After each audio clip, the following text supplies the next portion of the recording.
have a niece and nephew that is drinking this water. And it's emotional to even speak about it. Time after time, everyone has told us that everything will be okay, but we will be living with this for many years to come. And we need answers. That's all I can say. So what does Flint mean to you? Flint means to me the place where I was born, and the place where I have my family, and the place where I just feel at home. It's a city that no matter what's going on, that people is always, the struggles, they come above that, and they always somehow, maybe through any struggles, come together as a community. So it's not like you go to Flint and like, oh, these people, like, if they're affected, this is still home for us. If I wasn't born and raised in Flint, and if I moved somewhere else, then I wouldn't be the individual that I am today. I wouldn't have the backbone that I have. I wouldn't be as tough as I am. I wouldn't be able to carry myself the way I carry myself as not only an individual but as a young lady as well. Flint is definitely a great community, you know. I think it's where I was meant to be. Flint is where all the family is at. Everybody know each other somewhat. Flint means to me, I guess you can say, it means like where I belong, like where my family's at, where, you know, I feel most comfortable at. Like, Flint has gone down, but Flint is home. Flint is home of the Flintstones. And as I say all the time, Flintstones are strong. We don't crumble. We continue to fight. That is home. That has been my home for 63 years. Born, raised, worked, retired, raised children. That's my home. And to have my home poison me just breaks my heart. On April 25, 2014, the choice was made for Flint to switch from the Detroit water supply to the Flint River. The decision was made as an attempt to save money. The actual result, however, was a poisoned city. When they first decided to switch the water from the water source to Flint River, I know that it was probably just going to be a bad idea from the get-go. For some fact, I know how our Flint water looks, and I wouldn't want anybody else to drink from that. And I didn't understand why they would want us to drink from it. All the meetings where Wallen would just say, drink the water, and say it was safe. And everyone was admitting it was safe. But we saw, the citizens of Flint saw that it had discoloration, a nasty smell. It just wasn't right. And then jump a year later, it's a scientist from his own house found out this water was not safe at all. It wasn't. So the first day I found out, I'm like, what?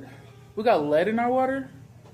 And then it's just like, I kept asking questions and people just couldn't answer it right away. And it was the fact that if the water is contaminated and we're poisoned, why are we still drinking this water?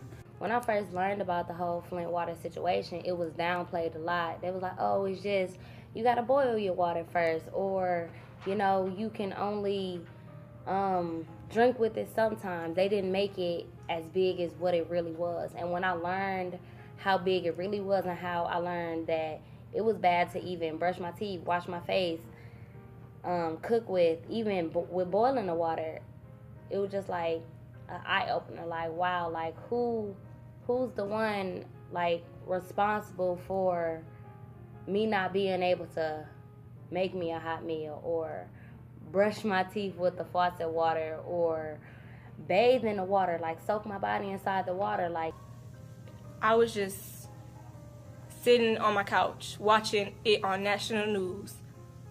Like, wow, this is mind-boggling. I can't believe this has happened to a small city. And they have really told us many lies that our water is safe. The citizens of Flint drank, used, and bathed in lead-poisoned water for an extended period of time, until December of 2015, when the government finally conceded to having made a mistake. Today, despite the water source being switched back from the Flint River, the people of Flint still cannot use the water as the pipes are corroded and still continue to pump lead-filled water into their homes. Every citizen in Flint has to conform to a new norm. We are no longer able to get the water that we trust. We don't trust our government. Every day when I wake up, I brush my teeth and wash my face. It's so hard to not turn on a faucet. And you have to run in the kitchen, grab some water or a bottle of water, pour it on a wash towel or whatever, or put on your toothbrush. And it's just so weird. It affects your life so badly. I often say to people, you know how you look on TV and you see the people in other countries, the third world countries, standing in line to get water. Now we stand in line to get water. I'm just learning how to cope with it, but it's a problem that needs to be solved. It ain't really affecting me like how it's affecting others, but just knowing that it's affecting other people, it touches me a little bit. So we have to travel multiple times to get our water just for us to drink and to eat, and sometimes to bathe our young children. Pregnant women are unable to fully bathe. They're unable to fully cook. They are indirectly suffering, and so are their children, because we can't drink the water. We can't shower in the water. We're not supposed to, but we have no other choice. I have a little brother. I have a grandma and everything that I stay with. So with them having a low immune system, it affects them dearly, especially with my little brother being in the 2nd grade. So he's still developing in the brain and everything. You're learning stuff.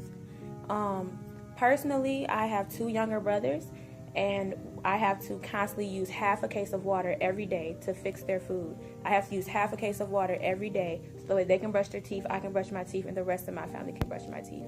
Every citizen in Flint has suffered from this and has had to change their lives because of this. I immediately thought of my niece that was just born about 3 months before they announced it. And I was just thinking how she had to drink the water and how she would never be able to, her brain to be able to fully develop like a normal kid. And I just really hope that everything just, even though when the pipes is fixed, we still have this with us for the rest of our lives. The politicians of Flint, Michigan, the politicians of the state of Michigan spit on us. And they spit on us for $19 million that they said they were going to save. And now it's looking like it's going to cost $1.6 billion to fix this. Even though we have many corrupt systems, like the government is one, this like the Flint water crisis is one that shows it, it indicates it. But at the end of the day, like, we just have to stay positive. That's all we could do. It's something that other people are looking at as, hey, we can use this for a publicity stunt, such as celebrities, for instance. Look for the injustice when there's a problem. Look for the injustice of what's going on to people. Don't turn your nose up at people who may be disadvantaged. We are actual real people that's going through this, and I want the world to know that y'all shouldn't forget about us. We're still here, and even after this, when it get fixed, when it don't get fixed, we're still on the map. We still here trying to make change, and it is something serious that's going on in our lives.